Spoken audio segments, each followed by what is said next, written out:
6h08. Agora sim, estamos ao vivo com o Manhã no Ar desta segunda-feira.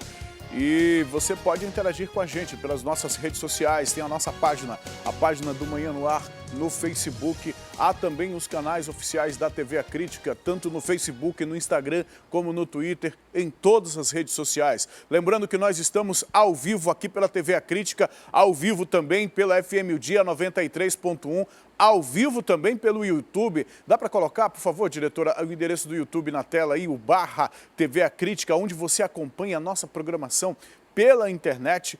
Olha aí, é só acessar o YouTube e digitar a TV A Crítica. O primeiro ícone que vai aparecer lá, o thumbnail, é da nossa programação ao vivo. Você clica e com alguns segundos de diferença você acompanha a nossa programação ao vivo. Há também o A Crítica Play. O A Crítica Play é o aplicativo da TV A Crítica que você pode acompanhar o nosso conteúdo também ao vivo e os principais destaques. Os principais destaques de todos os programas desta casa você acompanha no A Crítica Play. É gratuito, é leve, pode baixar aí no seu celular, não importa que se seja Android, se o sistema operacional que seja Android ou iOS, você pode baixar e aproveitar o nosso conteúdo. Agora, por favor, coloca de novo o número do nosso WhatsApp na tela para as pessoas que quiserem interagir com a gente, 99291-2167. Não adianta ligar não, é só mensagem de WhatsApp mesmo. Manda o seu WhatsApp para a gente, mostra aí de onde e como você está acompanhando a nossa programação, fala para a gente.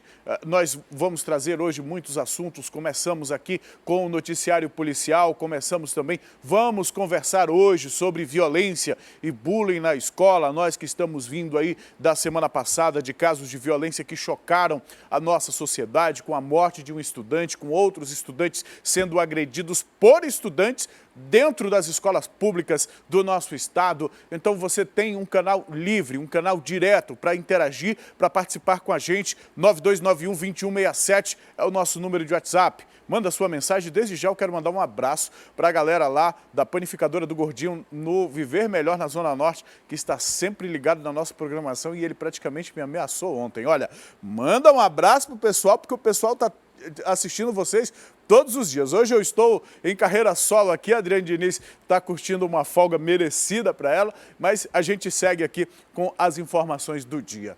E eu vou começar trazendo um caso dentro do noticiário policial de 2 adolescentes que foram apreendidos suspeitos de furtar fios de cobre de uma sucataria, isso lá no bairro Armando Mendes, na zona leste da cidade. Um terceiro suspeito conseguiu fugir ao pularem o igarapé.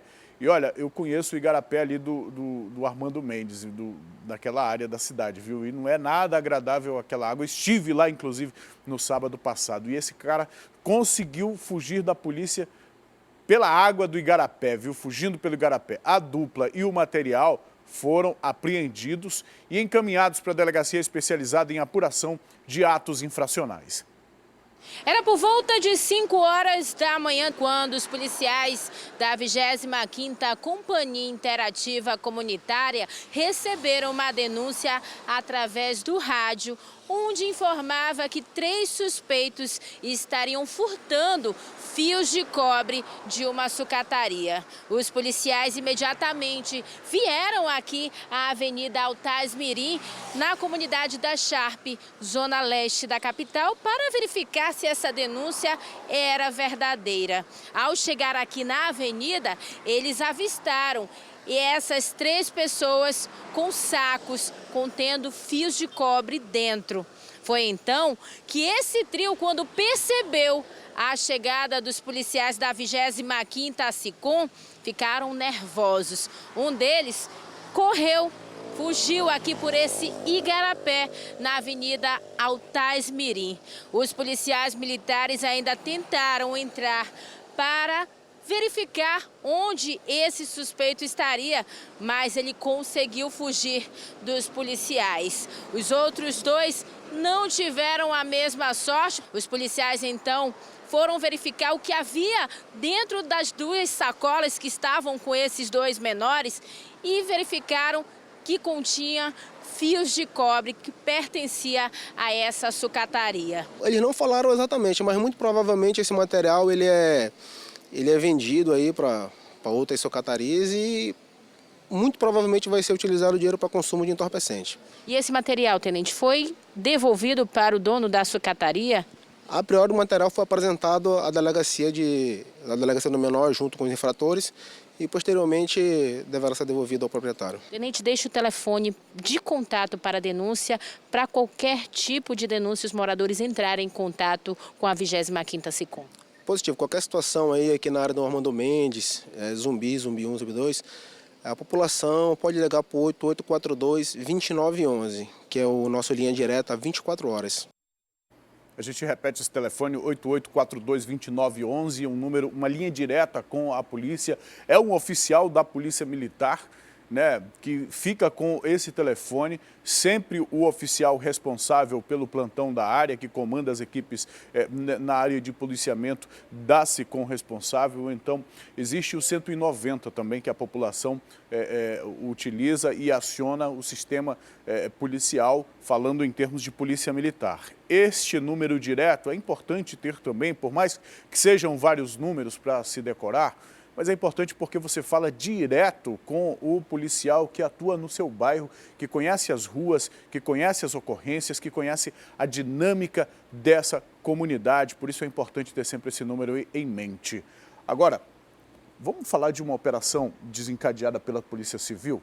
Ela foi realizada no centro da capital, apreendeu mais de 600 celulares e indiciou pelo menos 20 pessoas. Coloca essa imagem em tela cheia, por favor, Caio, para a gente. Olha aí.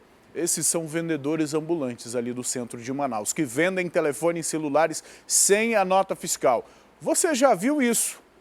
Quem frequenta o centro da cidade já viu isso. Todos os dias. E se as pessoas voltarem ao centro hoje, vão ver a mesma cena.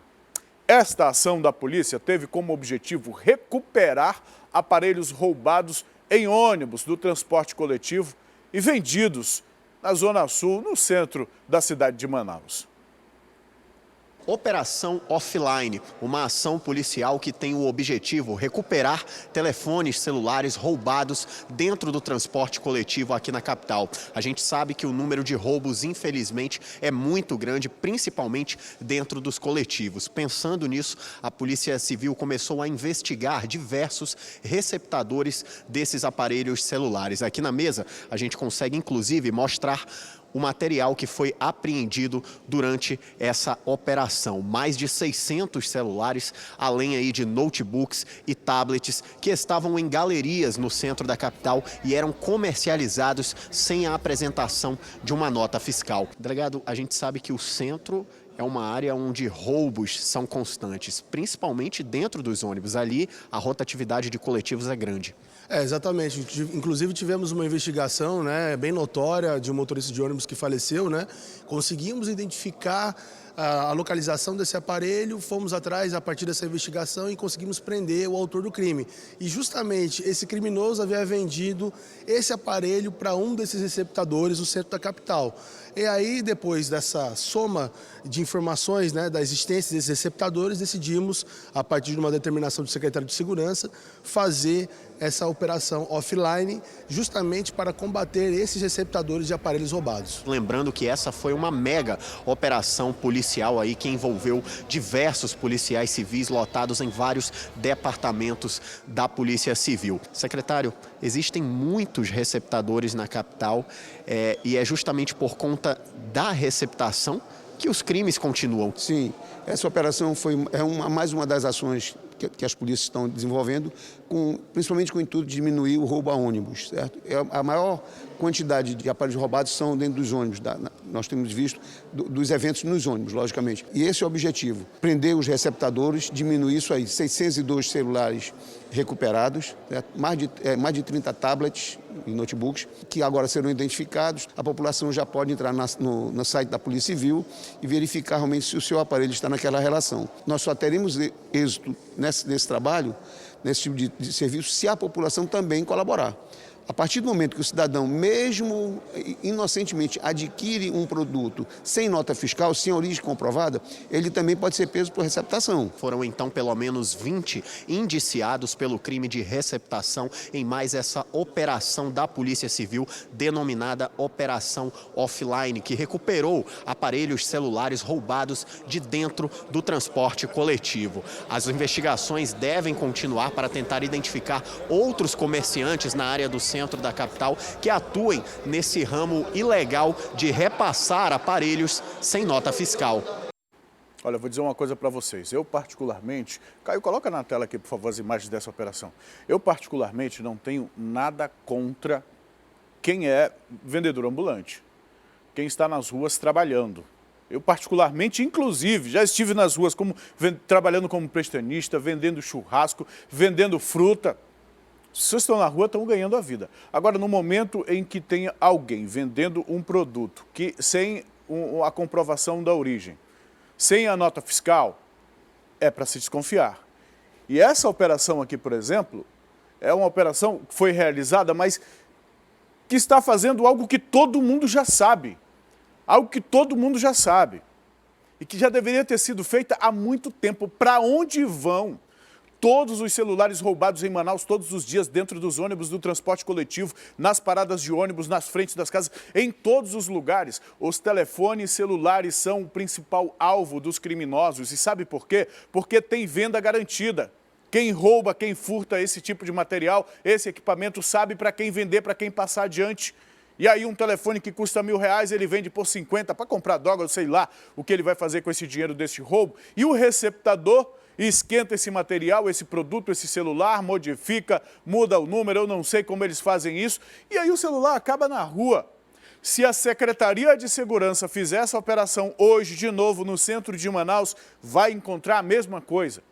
Porque é um comércio que ocorre livre pelas ruas do centro de Manaus e precisa ser combatido. Porque se este comércio for combatido, se a receptação, se a comercialização ilegal de produto roubado ou furtado for combatida, os crimes lá na ponta vão diminuir. Os criminosos vão parar de estar invadindo os ônibus do transporte coletivo ou de motos nas ruas de Manaus cometendo esse crime, porque vai ficar mais difícil ter para onde distribuir esse telefone celular. Nada contra quem está nas ruas de Manaus trabalhando, vendendo, suando a camisa. Não é fácil passar o dia todo em pé, tentar convencer os clientes. Não é fácil trabalhar. Agora, se é para trabalhar, vamos trabalhar da maneira correta, da maneira lícita. Da maneira lícita. É algo, volto a repetir, que todo mundo sabe. Inclusive, no momento seguinte a essa operação, eu recebi uma mensagem de uma vendedora lá do centro. Ela dizia o seguinte: olha, a polícia saiu, ele já tem gente aqui fazendo a mesma coisa. Então, o que a gente pede é, vamos intensificar esse tipo de fiscalização, esse tipo de blitz aí, porque a gente pode sim, a polícia pode sim combater. E tem outra coisa. Tão criminoso quanto quem vende, quanto quem compra do traficante ou do ladrão e vai para as ruas vender, tão criminoso quanto é quem compra. Na verdade, quem compra é quem financia. É a lei do mercado. Existe oferta quando existe demanda. E a demanda vem por parte dos consumidores. Quem tira dinheiro do bolso e compra um celular sem se preocupar com a nota, sem se preocupar se o dono daquele celular, o real dono, pegou uma facada para que o bandido tomasse, ou levou um tiro, ou passou por constrangimento, agressão e xingamento, que são isso. Quando alguém compra um equipamento, um celular, um óculos, ou qualquer uma dessas coisas, e equipamentos que se oferecem no centro de Manaus, sem nenhuma comprovação de origem, quando você faz isso, você está financiando o crime. Não podemos fazer isso, viu? 6h22. Na manhã de ontem, uma jovem de 22 anos foi encontrada morta em uma área verde, isso no bairro Colônia Santo Antônio, na zona norte de Manaus. A vítima apresentava perfurações de arma branca no pescoço e nas mãos. A polícia suspeita que ela tenha sido estuprada. O corpo foi encontrado por um grupo de jovens de uma igreja evangélica que faziam trilha aqui pelo local. Essa área de mata fica localizada perto da rua Antônia Alves, aqui no bairro Colônia Santo Antônio, zona norte de Manaus. A vítima foi identificada como Andressa Nayara Pimentel de Brito, de 22 anos. Foi encontrada aqui neste local totalmente despida. A polícia informou que a jovem teria sido vítima de estupro e depois foi assassinada com mais de 10 facadas no pescoço e nas mãos. No local do crime, a polícia ainda encontrou as roupas da vítima. O local também está totalmente banhado de sangue. O Instituto Médico Legal esteve aqui para fazer remoção do corpo e a delegacia especializada em homicídios e sequestros deve investigar o caso. A delegacia precisa realmente investigar este caso. A violência está em um nível absurdo. Daqui a pouco a gente traz o caso do idoso de 66 anos que foi morto, né, ao tentar proteger a família. Ele fechou o portão durante uma ação de criminosos que teriam ido assassinar alguém. E aí o que o bandido entendeu? Que ele estava tentando proteger o alvo deles. E aí o homem acabou morrendo e morrendo de graça. De graça não. Quando eu digo aqui, morreu de graça, vamos perguntar para a família se essa morte foi de graça. A família que está chorando, lamentando, pranteando. Olha a foto do homem aí na tela, um vovozão, parabéns vovozão. É o carinho que essa família tinha, que os netos tinham por este homem e que foi embora de forma precoce, cedo, não pode mais acompanhar o desenvolvimento dos filhos, que é a retribuição que a vida dá para um homem que chega a esta idade e teve a vida cerceada pela atuação de criminosos. É um caso que a gente traz daqui a pouco e a gente só pode se solidarizar com a família, porque é uma dor muito grande nesses momentos, perder sobretudo um vovozão. Semana passada mesmo, né, diretora, nós fizemos aqui uma homenagem aos avós, enfim, a gente lamenta, daqui a pouco a gente traz este caso, viu? E lá no bairro Novo Aleixo, os moradores pedem mais segurança na área e no entorno da escola frequentada pelas crianças do bairro. Coloca essa imagem em tela cheia para a gente entender o que os moradores estão pedindo. Caio, eu vou pedir para você, Caio, para você retornar essa imagem, dar play nessa imagem desde o início. Olha lá atrás, tem uma adolescente caminhando aí nessa parte destacada. Veja, alguém vai sair do carro, tenta segurá-la, ela se joga, a criança corre, a garota corre e o carro arranca. O que foi isso? Uma tentativa de roubo? Uma tentativa de sequestro? Eu não sei. Eu não sei quantos de vocês que estão nos assistindo agora já passaram por uma situação desta, de estar caminhando na rua e de repente alguém sair do carro e tentar lhe agarrar, lhe puxar. Agora eu fico tentando imaginar o pavor, o medo pelo qual esta jovem passou, não só durante o crime não, mas depois que o sangue esfriou e que entendeu o que poderia ter acontecido. Isso ocorreu recentemente lá, nessa tentativa de sequestro da jovem, quando ela caminhava. Caminhava para onde? Estava indo para a festa? Estava indo para algum local? Não, é uma criança. Estava indo para a escola. E é por isso que essas pessoas estão pedindo segurança. Vamos assistir a reportagem. Assaltos, tráfico de drogas e até tentativas de sequestro.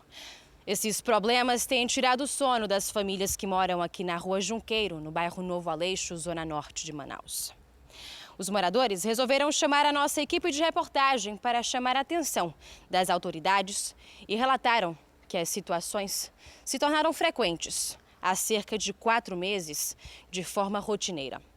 Os bandidos aparecem a qualquer hora do dia, em carros e motos, e aterrorizam a população. Inclusive, nesse momento, a gente pode observar que a rua está completamente deserta, porque as pessoas têm medo de sair das próprias casas. Inclusive, a nossa equipe conversou com uma moradora que foi alvo dos bandidos em frente à sua própria residência.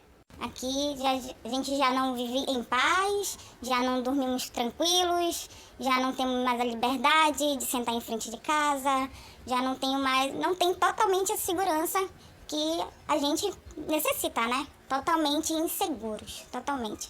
Já fui assaltada, eu e meu esposo, eu já fui assaltada na porta de casa, entendeu? Com a minha filha, que até então é criança. Então, assim, um assalto aqui é constante na área do Novo Aleixo. A gente não tem segurança aqui. De acordo com relatos, os principais alvos dos criminosos são os alunos que estudam aqui na Escola Estadual Belarmino Barreiro. As crianças e os adolescentes já têm medo de vir para a instituição. E não é para menos, viu? A nossa produção recebeu um vídeo no momento em que uma estudante estava caminhando a caminho da escola, quando um carro preto aparece e tenta puxá-la para dentro do veículo. Na hora, apesar do susto, ela conseguiu escapar. Me pararam, me abordaram, ele já desceu do carro, não desceu, né? Ele abriu a porta já me puxando. Na hora que ele me puxou, a arma já estava na mão direita, né? Apontando na minha cabeça, ele querendo me puxar. Na hora que ele pegou minha mão, eu me empurrei para trás, eu fui com tudo para trás para tentar fugir. E quando eu caí, eu já comecei a gritar, pedindo socorro, desesperada.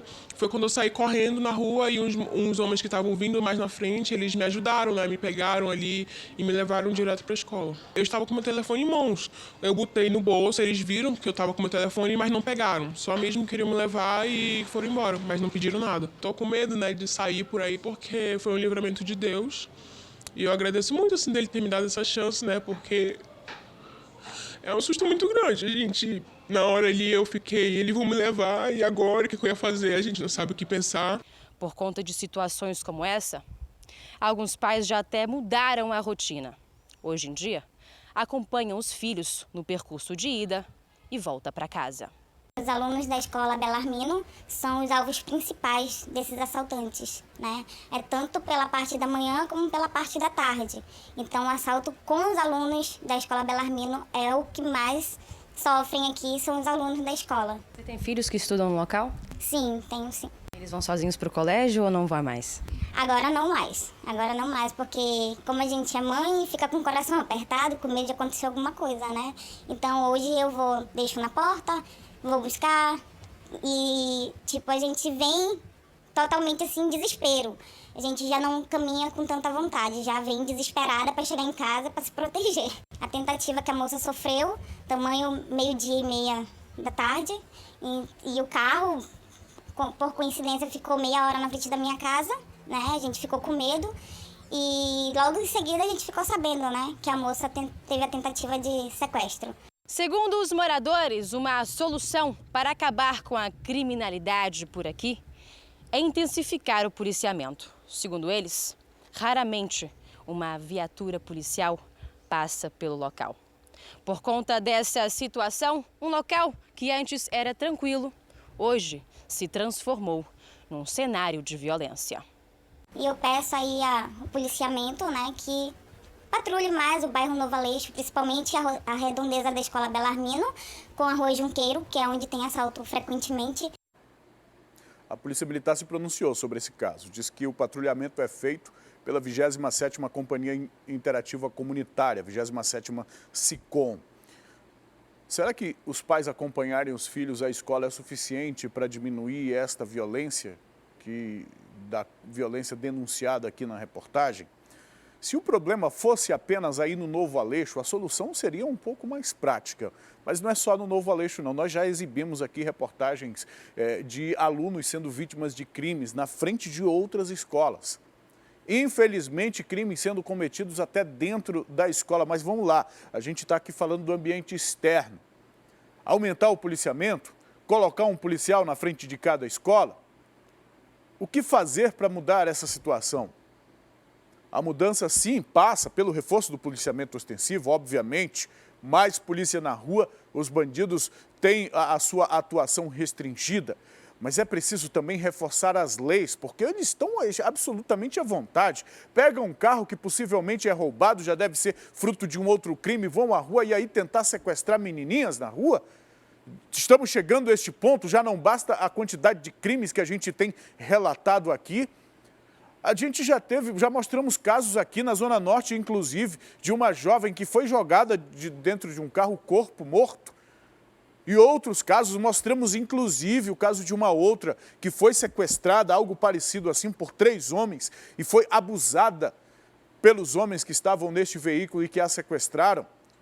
Agora a gente vai passar a divulgar esses casos? Nós precisamos sim que o aparato institucional, governamental, atenda à demanda da população por segurança. Nós precisamos também que as leis, porque precisa haver algum tipo de punição. Não adianta, meu amigo, botar uma tornozeleira na canela desse pessoal e achar que não vão voltar a cometer esses crimes. Vamos fazer uma pausa aqui nos casos de polícia? Vamos falar sobre emprego? Vamos falar agora sobre as vagas, porque os Cines ofertam, nesta segunda-feira, 441 vagas. Tem oportunidade para a área da saúde, de serviços e até de estágio, viu? Eu vou falar com a repórter Tamires Clay. Olha aqui, ela já não está na chuva, mas está chovendo aí fora, né, Tamires? Muito bom dia para você. Antes de te perguntar sobre o Cine, queria te parabenizar. Eu vi você no Crítica na bancada da Crítica na TV, com muito orgulho de ver a minha colega lá e a desenvoltura dela. Se saiu muito bem. Agora sim, deixa eu te perguntar, viu? Ainda tem vagas para eletricistas aí nessas mais de 400, né? Bom dia para você, Tamires. Oi, Emanuel. Bom dia para você, bom dia a todos que nos acompanham no Manhã no Ar, pela rádio, pela TV. Obrigada pelos seus parabéns. E sim, ainda tem muitas vagas para eletricistas. Aquelas vagas que a gente já vem anunciando, você acredita que nenhuma delas foi ainda preenchida?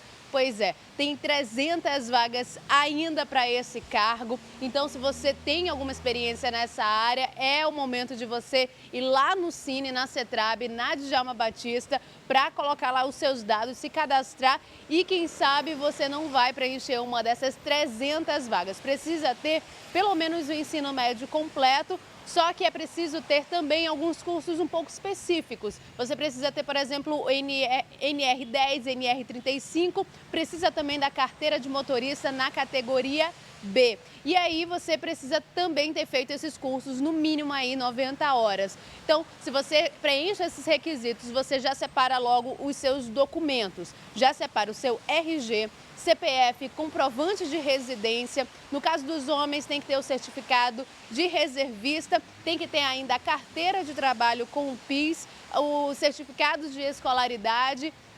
E isso vale para todos os cargos, tá bom? E também, no caso das pessoas com deficiência, o laudo médico. Então, se você quiser concorrer a outras vagas e você não sabe ainda quais são essas que estão disponíveis, muitas delas a gente também já vem anunciando há algum tempo. Muitas, inclusive, para ensino superior, como você disse, tem ainda estágio. Vamos dar uma olhada aí quais são essas vagas e o que é preciso ter para concorrer a cada uma delas. Então, além das vagas de eletricista lá na Cetrab, tem também aquelas de enfermeiro também, tem analista contábil, tem consultor de vendas, operador de loja, aí tem aquela vaga de estágio que a gente estava comentando, que é para a área de administração ou ciências contábeis. Tem ainda outra vaga para estágio, que é em designer gráfico, e também 2 vagas para dentista. É preciso já ter concluído o ensino superior nessa área. E no caso das pessoas com deficiência, tem 2 vagas disponíveis para o cargo de auxiliar administrativo. É preciso ter apenas o ensino fundamental. A Cetrab, lá na Djalma Batista, fica ali pertinho do Amazonas Shopping, um pouco antes, ali na Galeria Mais. E você pode ir lá a partir das 7 horas da manhã para que você possa pegar uma senha. A partir das 8 você é atendido e você vai ser atendido até as 5 horas da tarde. Além dessas vagas, tem também as vagas da Centep, que é o Cine Municipal aqui em Manaus. Então tem 2 sedes, uma ali no São Geraldo e tem uma outra sede também no Jorge Teixeira. E aí, para você participar, você concorrer a uma dessas vagas disponíveis lá tem mais de 40, quase 50 vagas também disponíveis hoje. Você também leva os seus documentos para conferir quais são essas vagas. Você acessa o site da Centep, que é o centep.manaus.am.gov.br, e tenta deixar tudo organizado. Agora, como a gente estava vendo aí, muitas dessas vagas precisa realmente que você tenha alguma experiência, muitas delas pedem alguns cursos específicos. Então, capacitação, Emanuel, é realmente o que está faltando. Então, quem quiser concorrer a uma dessas vagas, é bom se preparar, é mesmo realmente bom que tenha algum curso. E se você ainda não tem esse curso, que corra atrás o quanto antes para conseguir uma vaga, né, não, Emanuel? É isso mesmo, Tamires. Obrigado pelas suas informações. A gente pede para as pessoas que, por exemplo, nessa área de eletricistas, eu mesmo conheço muita gente que tem essa habilidade e acaba fazendo alguns bicos ali, né? Se tivesse o curso ou se tivesse esses cursos, certamente essas vagas já teriam sido preenchidas. Daqui a pouco a gente volta a conversar, Tamires. E olha, daqui a pouco a gente agora volta a falar também sobre os casos de polícia, viu? Lá no bairro Tancredo Neves, na Zona Leste, um jovem de 20 anos foi preso, suspeito de espancar um adolescente de 17 anos até perder a consciência. Revoltado com o que viu, a população agrediu esse suspeito. Olha, coloca em tela cheia a imagem dele, por favor, Caio. Olha, e está sorrindo, né? Está sorrindo. Ele só não foi linchado porque se entregou aos veus policiais da 14ª Companhia Interativa Comunitária. Não gosta de polícia, mas quando viu que ia apanhar, foi atrás para se defender.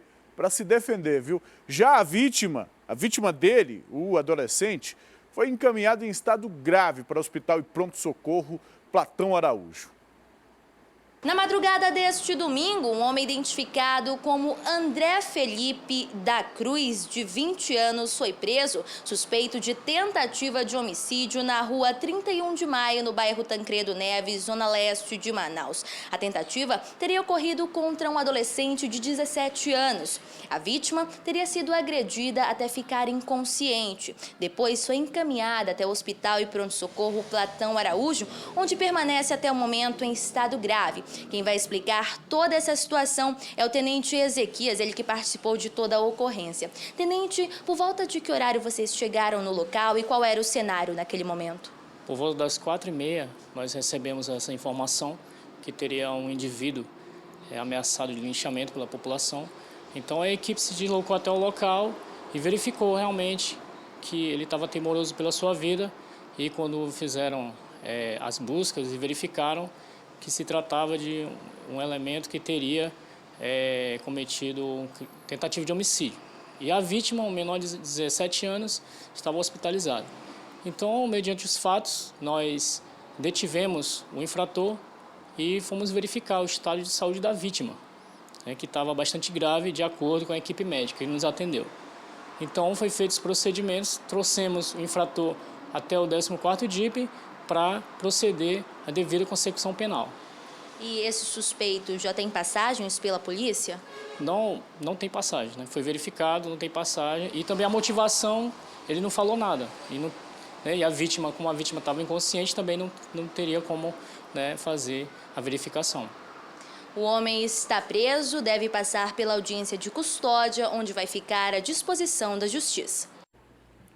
Bom, agosto foi escolhido o mês de combate à violência contra as mulheres.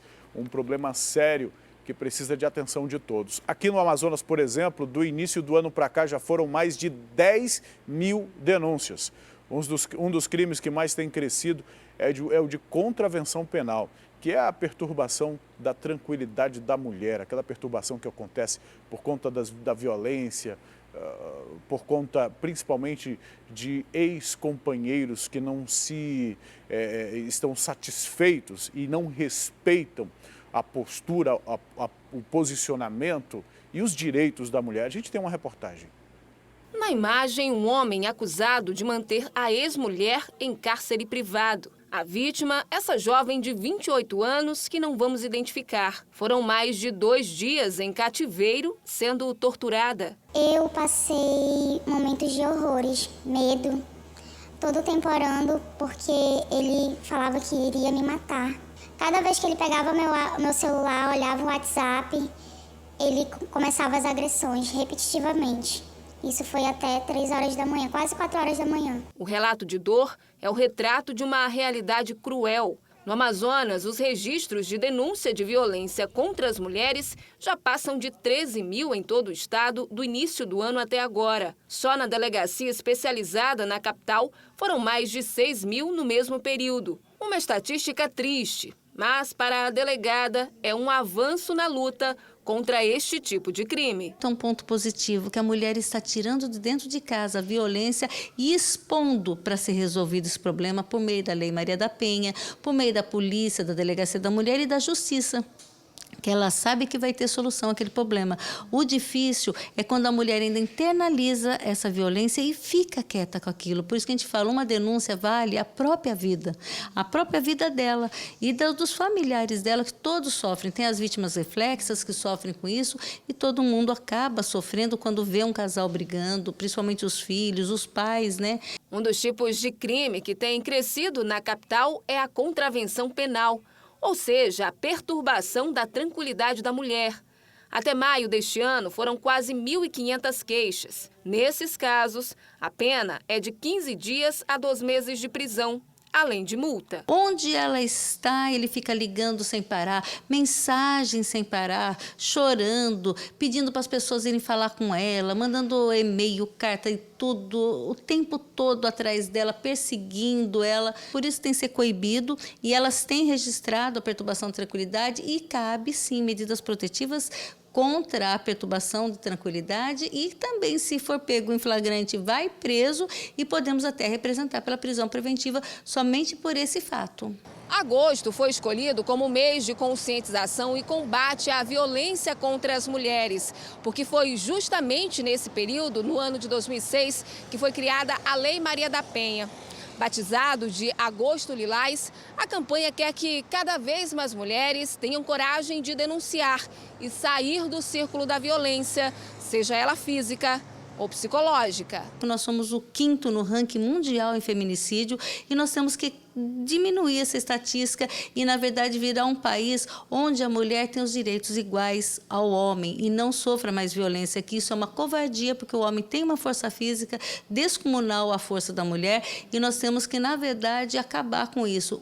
Respeitar o outro e, principalmente, os homens serem corteses com suas esposas, com sua ex-companheira e aceitarem a decisão delas. Eu acho que nessa fala da delegada, respeito é a palavra fundamental. E se não há respeito, se há importunação, se há agressão física ou psicológica ou algum tipo de agressão, a mulher precisa sim denunciar e quem diz é uma autoridade que todos os dias trabalha com esse tipo de caso. Você pode denunciar para o número 181 da Secretaria de Segurança ou também para esse telefone que aparece no seu vídeo, o 3236-7012. Esse número é direto da delegacia especializada em atendimento à mulher, especializada em ocorrências de crimes contra a mulher. 3236-7012. Você liga e vai receber a orientação necessária sobre como proceder, sobre como fazer, como realizar a denúncia, que comportamento ter diante de qualquer agressão ou mesmo de qualquer ameaça. Na menor ameaça, é preciso fazer a denúncia. A gente vai mudar um pouco de assunto agora, porque na semana passada, um adolescente morreu por complicações após ser agredido por estudantes da mesma escola em que ele frequentava na zona norte de Manaus. Ainda na semana passada, nós registramos um outro caso aqui, onde um aluno foi ameaçado e agredido pelos colegas. E eu vou conversar aqui com a psicóloga Shirlene Soares, ela que vai conversar um pouco com a gente sobre esses casos de violência na escola, né?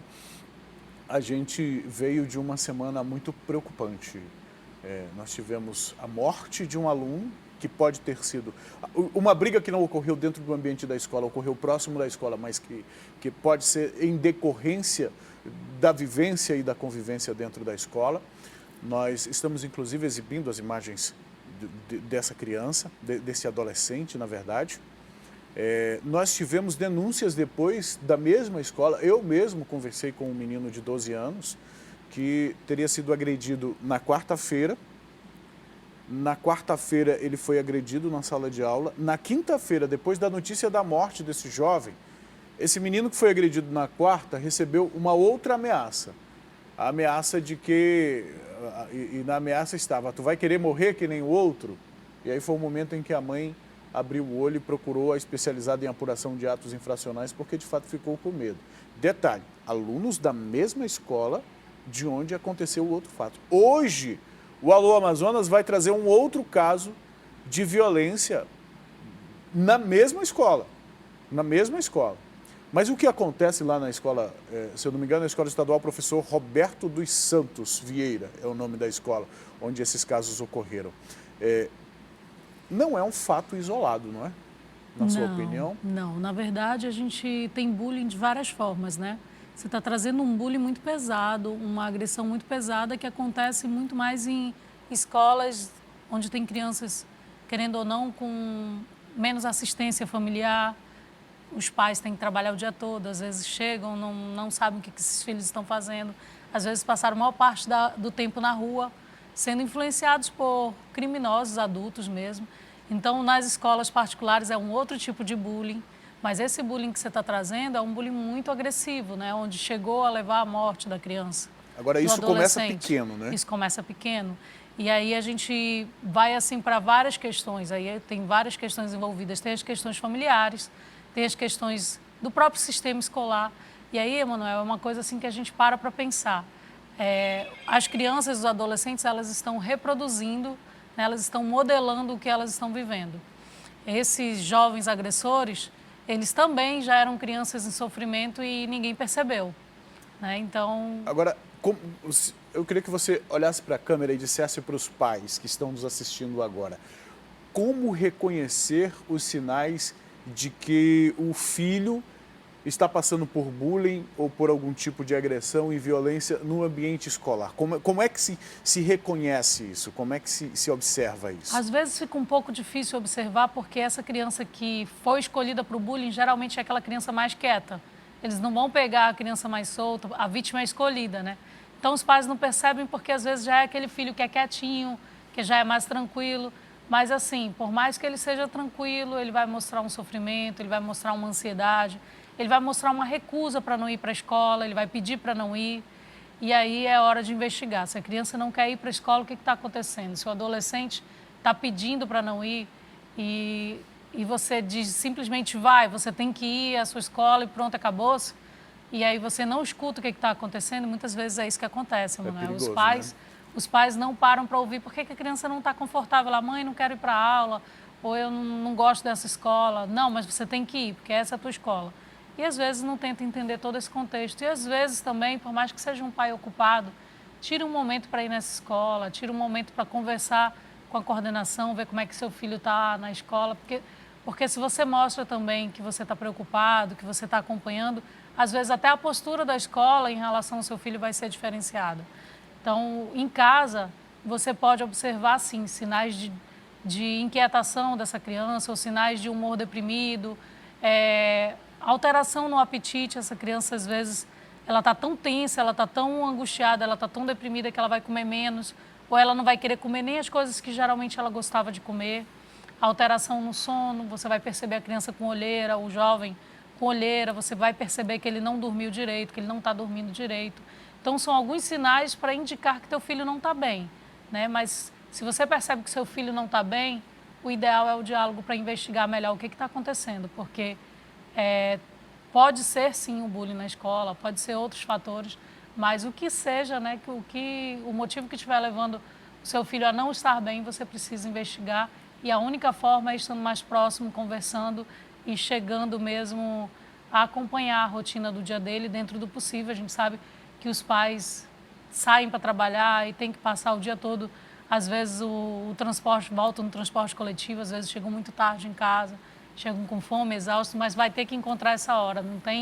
Não tem como, né? Os pais que decidiram ser pais, assim, vão ter que ser super-heróis mesmo no final do dia para encontrar esse tempo para fazer essa investigação, né? Sim. Tomar a decisão de ser pais. Agora, a gente tem no caso, por exemplo, desse adolescente que infelizmente faleceu, que pode ter sido em decorrência da violência causada pela briga, o relato de colegas dizendo que ele já vinha sendo agredido, ouvindo palavrões, ouvindo xingamentos, ou seja, se tivesse sido reconhecido, né, esse padrão, poderia-se ter feito alguma coisa. Agora, você falou uma coisa que é importante a gente discutir aqui, qual a maneira correta dos pais fazerem essa abordagem?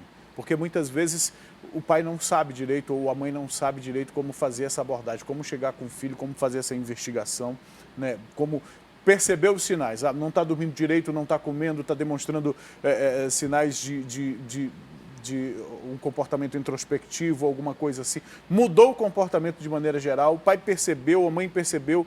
Como é que aborda isso? Como é que trata isso?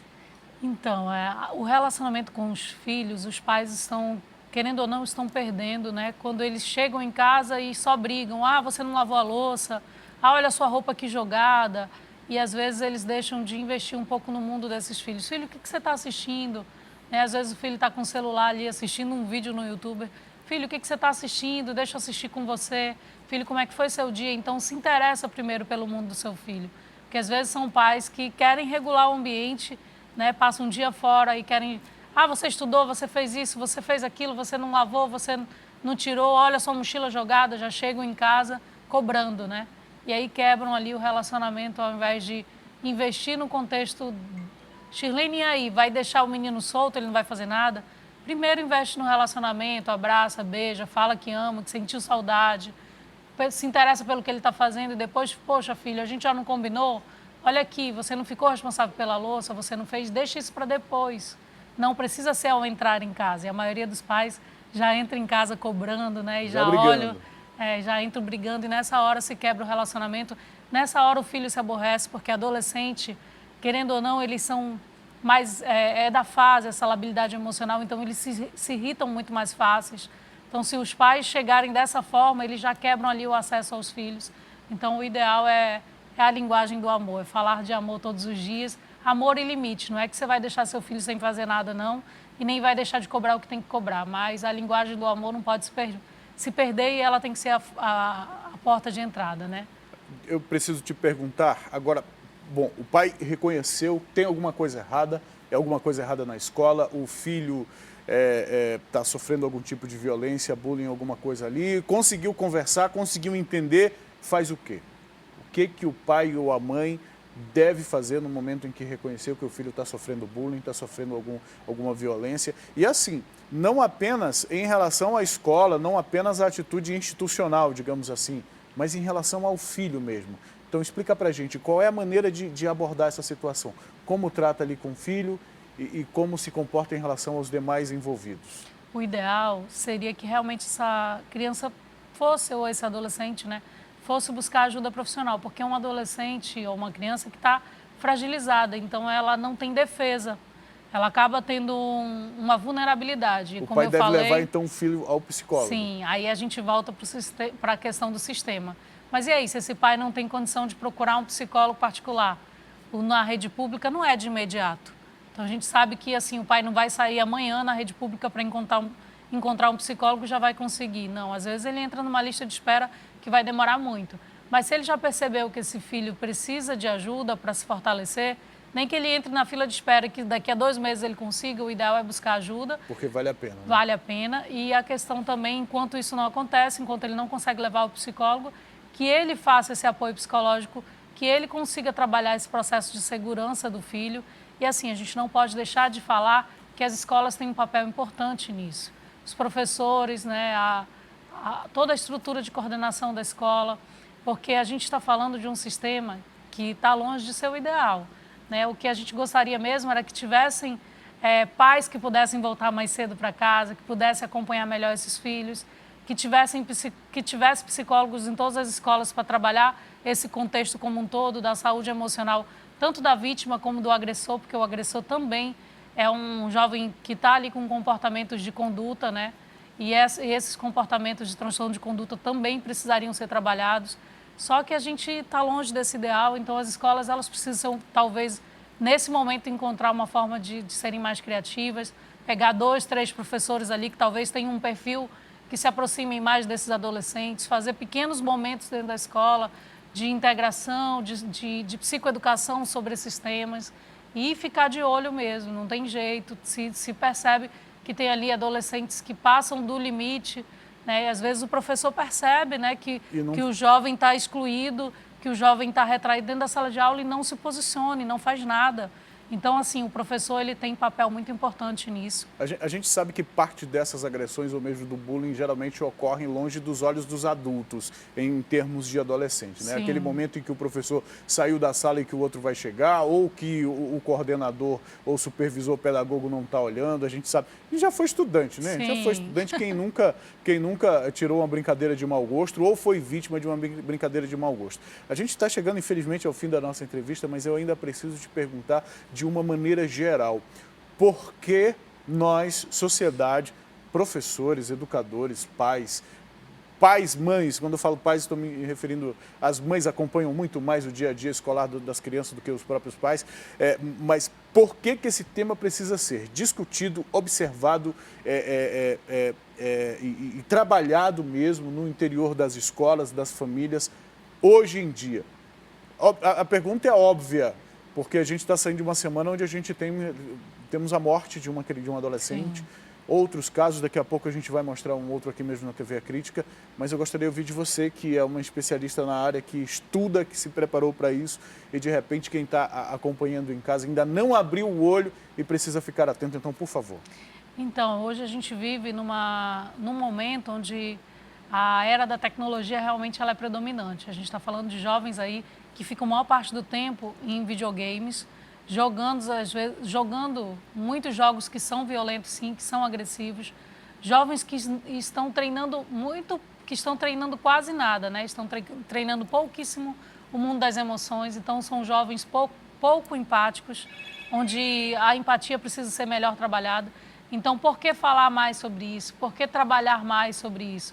Porque realmente a gente está vivendo um momento em que as pessoas elas não estão percebendo a dor do outro, elas não conseguem se colocar no lugar do outro, e a gente está falando de uma geração de adolescentes aí que precisam sim de apoio, que precisam sim de orientação, tanto as vítimas como os que estão praticando bullying, são adolescentes aí que já estão sinalizando que emocionalmente não estão bem.